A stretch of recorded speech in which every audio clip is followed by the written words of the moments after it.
And we just wrapped up a phenomenal preaching seminar, as you can tell from my name tag.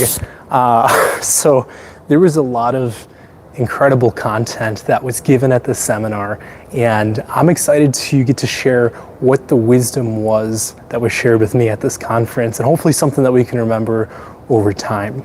So there were 3 speakers, lots of years of experience in the field that is really helpful to keep in mind.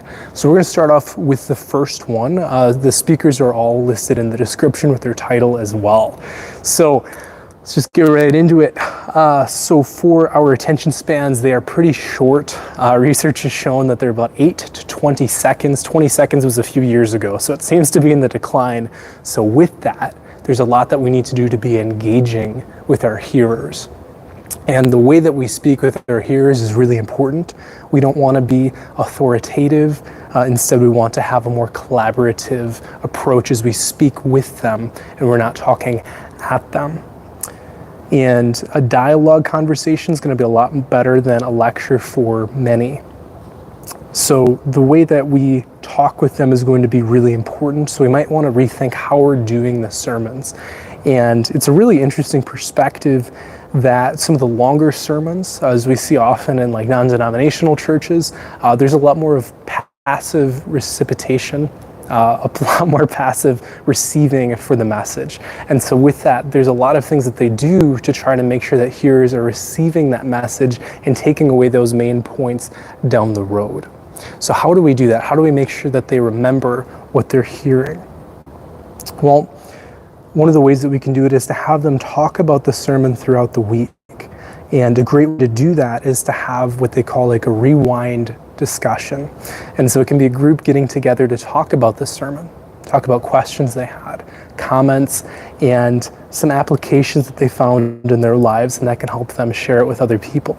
Ideally not right away on Sunday, but talking about it a little bit later in the week. And it's also helpful to switch it up. You know, if you do a lot of inductive preaching, you can go into deductive. You know, if you talk about your main point, here's what it is, here's the golden takeaway right away, I think that can be a really helpful approach. But switching it up and sometimes giving them a story to bring them in, and then telling them the point later on so that they're not predicting what you're going to be doing. Anticipation, you want to intake questions. Think about what questions did I have while I was reading this, and what questions might my hearers have as we're going through the text. A great way to do that is opening it up to a sermon prep team, or having a forum where they can email you and contact you and say, you know, as I was reading through the text for this week, here are some thoughts that I had. You can also switch it up with a dialogue sermon. This would be a more occasional one, but you could even bring up a second person. And so if you're representing a different viewpoint, you can have somebody actually speak to you from that viewpoint. This can take a lot of work, but if somebody has a question or they go, you know, this just really doesn't make sense about faith, you can talk with them from a different perspective and actually dialogue back and forth. Research has shown that it's really helpful for people to not just be talked at, but to observe a conversation. And so that conversation can help draw hearers in and remember those points later on. And as you have a sermon prep team, which in my experience so far has been incredible, if you can have them actually be up front one time and show the congregation, this is the sort of preparation work that we do in part, that could be a really interesting dialogue to have as part of the sermon to get it from multiple perspectives. Again, you want to have a much more conversational tone than one of a speech. And one way that you want to have them remember this sermon better is by note-taking. This is a lot of the notes that I took at the conference, and I'm doing this video in part to remember what happened and to also to be sharing that. And so one way that could be done is you could do a fundraiser and have the notebooks actually sold. You could have sermon notebooks and have that be a way so that your congregation members would have them and bring them to church and take notes as the sermons were going on. That can help with retention for them and living it out through the rest of the week. You got to remember that we're fighting against all of the other days of the week. All we're giving them oftentimes is just 1 hour. 1 hour a week, and then they have hours of binging Netflix and their friends and a lot of things in the world that are impacting them. And so we really need to think about, how is this going to stick with them throughout the whole week? And one pastor suggested, well, maybe it's kind of a golden cow that we have. It's an idol of the sermons 1 hour a week on Sundays. Maybe there's some other things that we could be doing, involving them in a Bible study. He said, maybe even adding in 2 or 3 services throughout the day and then having another one other times in the week. Some other cultures do that, and that's a really interesting way to pull everybody in. Physical rearrangement. If you're like a few churches that I've been at that are incredible, you have really faithful attendance, where people come back week in and week out, oftentimes they'll be in the same seats. And so he said, I get my congregation members to actually physically stand up and stay with the person that you came with, or the people, the family, and go to a different pew. And for those that are physically able, they said, it can kind of ruffle some feathers, but it's a good way to get us out of a routine and remember what church is really about. You can also have them physically stand and place a hand on their neighbor and pray for them in those moments. And that's a way to tangibly have them engage in the service. All right, so we're moving into the second speaker at this point, and that speaker went through 15 ideas of really helpful tips that he's picked up on over his course in ministry. So this is an awesome list. He said, be yourself, but aspire to be more. One of the themes that came up time and time again, and that I hear in my preaching classes and homiletics, is you really want to strive to have every week be better than your last week, at least in some metric. You really want to be growing in your ministry. You never want to be stagnant. You never want to stay in the same place. And so one way to challenge that is, if your line of thinking is a very linear progression of thought to thought to thought to thought, and you kind of work your way there, consider being a mosaic speaker, where you have lots of little sound bites that work together for this larger puzzle. And they're not necessarily super well connected, but they're very strong, solid ideas. And so very different ways of thinking that can impact different people in your congregation. And he said, if you are trying to be a professional, if you're trying to be an expert in what you're doing, how do you do that? You practice your craft, but you also watch and observe people that are excelling in it as well. And so he said, are you watching several sermons a week? And that can be a really helpful way to learn, either in your content or in your delivery, how to grow there. And as we're actually writing the sermons, he said that he tends to think about 4 people in his congregation. Just for an example, one would be thinking about a child, thinking about a single mother, a dad, a grandparent, different demographics within your group, different cultural groups as well. That can help reach not just a specific demographic. He said it's okay to either do textual or topical sermons as long as they are biblical. And again, we have the theme of don't talk to me, in the sense where you're talking down to them. Sometimes we have Lutheran congregations, really beautiful ones, where you have a pulpit and you're physically talking down to people. And he wasn't saying that that in itself was good or bad. He was just saying that that reminded him, because you're physically looking down, especially in that first row, and their neck's kind of kinked up as they're looking up at you. He's like, I had to be very intentional about the tone that I used to make sure that we're upholding the priesthood of all believers, and everyone is feeling respected, and not like I was somebody greater than I really was. And I like this one. He said that you want to make sure that you are not just telling people what they should do. You don't want to should on them and tell them you should do this, should do this, should do this. He said should is a terrible word. Really, you want to have it as I get to. It's, as God's child, my privilege to do these things. That's a really beautiful way of looking at it. And almost reverse engineering, what question does this text answer? So as you're reading, sometimes it's like, well, what was Jesus trying to correct? Oh, he was saying, people just thought, well, I'm not stabbing anybody, so I'm doing pretty good. I'm not committing murder. Are you kidding me? And then Jesus comes along and he goes, no, you're still hating people in your heart, and that's murder there, because Murder is not just a physical action, it's the internal sin. Yes, there's external consequences to that, but internally the same thing is going on.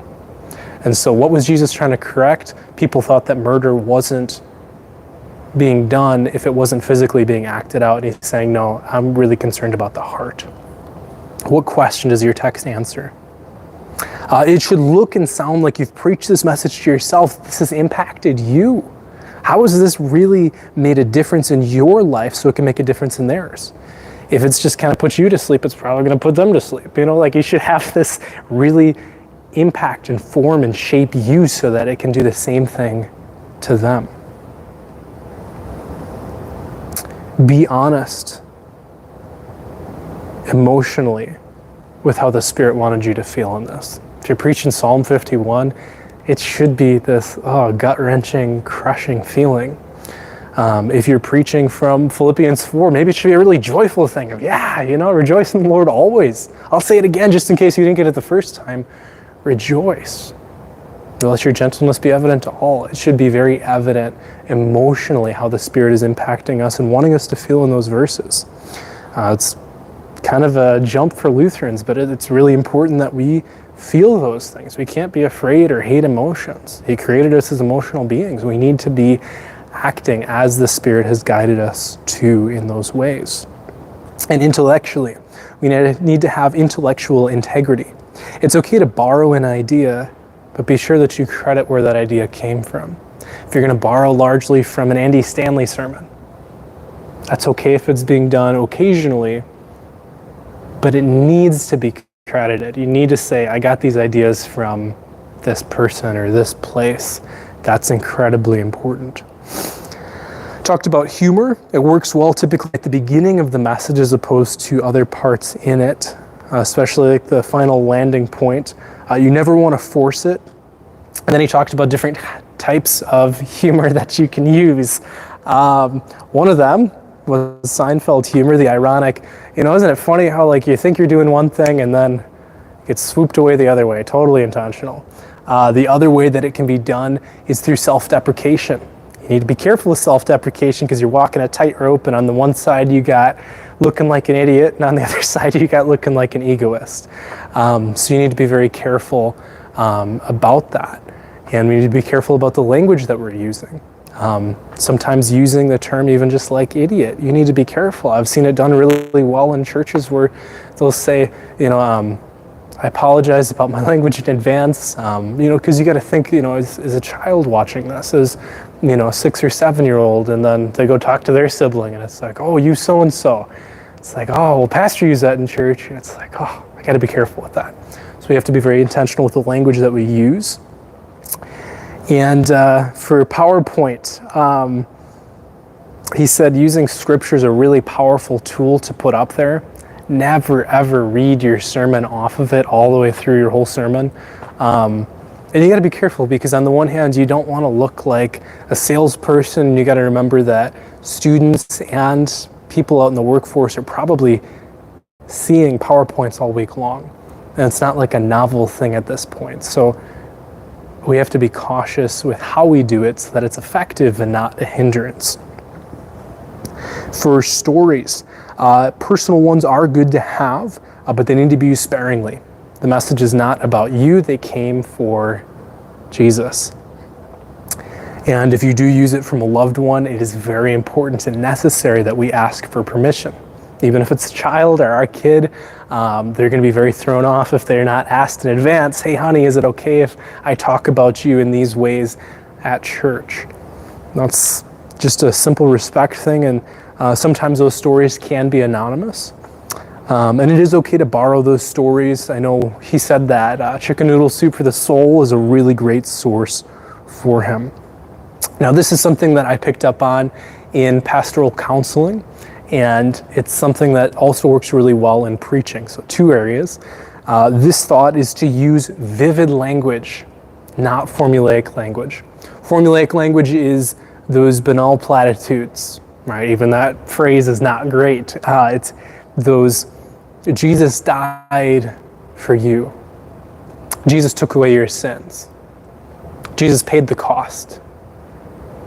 they're true, but they're these formulaic, if I just say it, I should be good. Instead, while those things are true, and we don't want to just not say them, we don't want to just completely rely on those as a crutch. We want to use vivid language. Instead of saying guilt, you can say soul-crushing guilt. You can say, instead of joy, like fist-pumping joy, like, yes, our team scored, or whatever. You want to use those emotional languages. Instead of sanctification, you could use growing into an identity I've already been given. I really love this question. Well, this is good just beyond a sermon too. How did your sermon or some other aspect of ministry make Jesus become nearer and dearer to your hearers?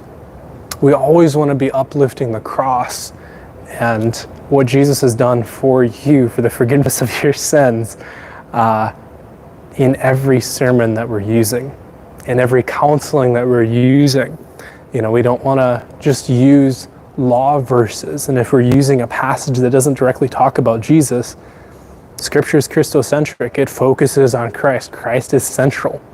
And so finding that tie and bringing him in and making him clearer and more vivid, more dear and beloved should be a really good goal to have.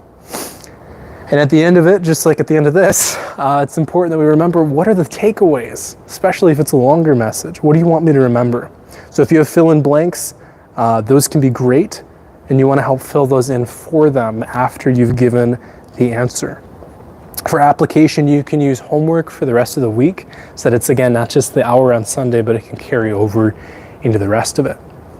And for more difficult topics, like politics, like gender, like some of those things in society that there's a lot of conflict about, those are important, but they may be better to delve into in a Bible study, or I really like this suggestion, into a podcast. And so if you have a place where this is talked about, you can link to it on your website, and then if somebody talks to you, or you can even say after service, if you want to come talk with me, let's go do it here or there. That can be a really effective way of getting the information out, because if we don't share it, they're not going to hear it from anyone. So we need to be sharing it, but maybe not in church, because if there is a huge issue going on, it may be one that people aren't necessarily aware of or at the forefront of their mind, and now just brought a whole nother issue in that they're not necessarily thinking about.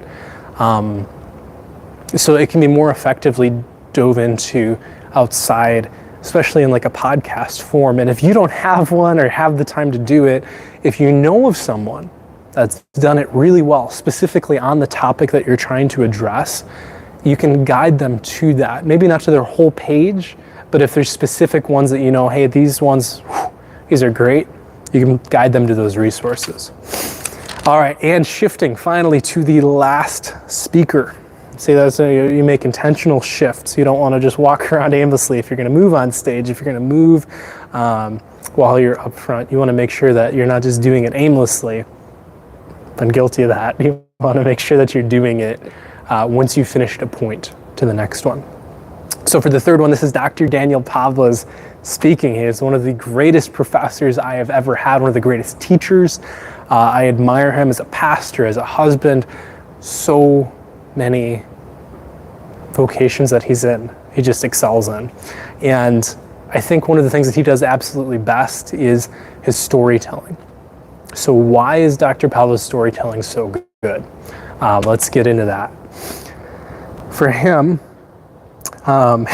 he said, kind of self-depreciating humor, he said, if you don't have substance, you gotta have fluff. And he pointed to his object lessons. I was like, yeah, that's pretty good. So with his object lessons, he started off with one about a castle and a moat. And so he said, just picture with me for a moment, let your humility go for a second. Let's say you live in the castle. You live in this fortified, distant place from everyone else, and you have this moat around you. And he said, there's moat stories. And these moat stories give you experiences and a glimpse into a unique world. And the benefit of this, there's a benefit, is that it can give really cool experiences into a world they may not have otherwise experienced. But it's one you got to be careful with, because if you tell somebody, yeah, just last week when I was on vacation and, I was out crossed by the coast, right off the ocean, not this ocean, but a few countries away, and in that ocean, there's shark-infested waters, and I fell off the boat, and then the hammerheads and the few problems. Number one, it's not a very relatable story. It distances you from your hearers, so they kind of hear that and they start going, yep, and they start backing away. It creates distance between you and them. The other problem that it creates is one of, really? Did that really happen? So most stories that create that gap, those are ones that you have to be careful of. On the other hand, you can have a drawbridge story. And this was interesting because some people said, well, that draws them into your world. And he's like, yeah, that's good. But also it can bring you out into their world and talk about what's important to them. And a few great things about this is it makes you very relatable. It gives a shared experience, and it goes from I to we. And it helps the sermon actually last throughout the week, because now every time that they think about Beanie Babies and, I was hoping that would pay for my college tuition, when they see a Beanie Baby, they go, that sermon. Or if you're talking about how Christ makes us clean, you can think about, he does make us clean, just like, and you pick up a fixative, you pick up a cleaner with a spray bottle. When they go home and they go to clean, sometimes, not all the time, they might remember, Christ makes us clean. So it can be a good way for the sermon to last longer throughout the week. Illustrations. This is great. They are more memorable than facts and logic. You can tell somebody all day again what they should do. We should be kind, we should be nice, we should be patient, we should be slow to anger. It doesn't necessarily work super well, but instead of telling somebody be kind, he can tell them about the Good Samaritan. Right? Jesus taught with a lot of stories. The reason he did that in part is because A, it's going to help be more memorable. And second, it's going to be more emotional. It's going to connect with them and their feelings. It moves people into action also. And where do these stories come from now that we see the benefits of them? They come from ordinary actions of life, oftentimes in families, and you'd really like to see them be positive and universal. And they often start with remember, ... So you could say, remember when you used to have to share things with your siblings and how that went? Remember your birthday party when you were a kid? Remember when your parent was teaching you how to drive? These are universal experiences that most people have experienced, and they're typically positive. Even if there's a little negative in them, you can still laugh about them overall. And the other thing it does, it gets them to interact with the people that they came with. A husband might turn to their wife, or their wife might turn to their husband and go, honey, he's talking about you. That's totally you. So there's that engagement and connection. And when you do bring in the object lesson, he recommended that you bring it out at the beginning of the message. If you bring out the Beanie Baby, if you bring out a carburetor, if you bring out a tool, you set it out at the beginning of the message because it creates curiosity, it creates some wonder. And if they already know who you are, if you've been preaching there for a while and using object lessons, they might go, I wonder which one they're going to use first. And the object lesson can also be a really good tangible thing. Some people have a difficult time visualizing things, so being able to see it is helpful. But it can also create a kinesthetic, a tangible, a tactile touch. And so if you're moving a Beanie Baby in your hand, you can kind of go, I know what that feels like. And that helps connect with what the story is being talked about. If you're going to use books and TV, try to use the commendable part. And if you can, try not to exclude those that haven't seen it. A really great way that he recommended doing that is saying, instead of going, remember when you read Pride and Prejudice and this happened? And half your hearers just go, I've never seen that, but I never read that. But instead you could say something along the lines of, I bet someday you'd really love to read Pride and Prejudice. I bet someday, because then that gets them to go, yeah, I bet I would like to read that. And then for the people that have read it, then they go, oh gosh, yeah, I did read that. And then they feel important and special for having done so, and another connection. And it's also helpful to have them move. He said that he's had sermons where instead of just reading off 10 Bible verses, he would actually hide them in the pews, and then he would have his hearers kind of look for them. So everybody's engaged, everybody's flipping through trying to find them, and then they're reading it. And he has them very obviously numbered, number 1 and, dark lines so that they can tell, okay, I'm the first one that's supposed to go. And he knows where they're actually hidden, so he can kind of remember and be like, oh yeah, this is where that's supposed to be if they have trouble finding it. And then the last thing he just said, say you're teaching about the church year, all right? You can give them different pieces of cloth, all right? Maybe you have 4 pieces of cloth because you're teaching about 4 parts of the church year. And then each one has a different color that they can touch, and they say, okay, bring out this color. We're going to talk about this part of it. And then it helps them remember better because they're physically engaging with what's going on. So many years of experience there, and I hope that you found something in it that's helpful, maybe as a teacher or somebody that's helping out. That can be a really good way to engage with them in dialogue and in the faith. Otherwise, I hope those are things that you can carry with you into your ministry as you continue down that road as a person who's a part of all the priesthood of believers, or somebody that's specifically in ministry.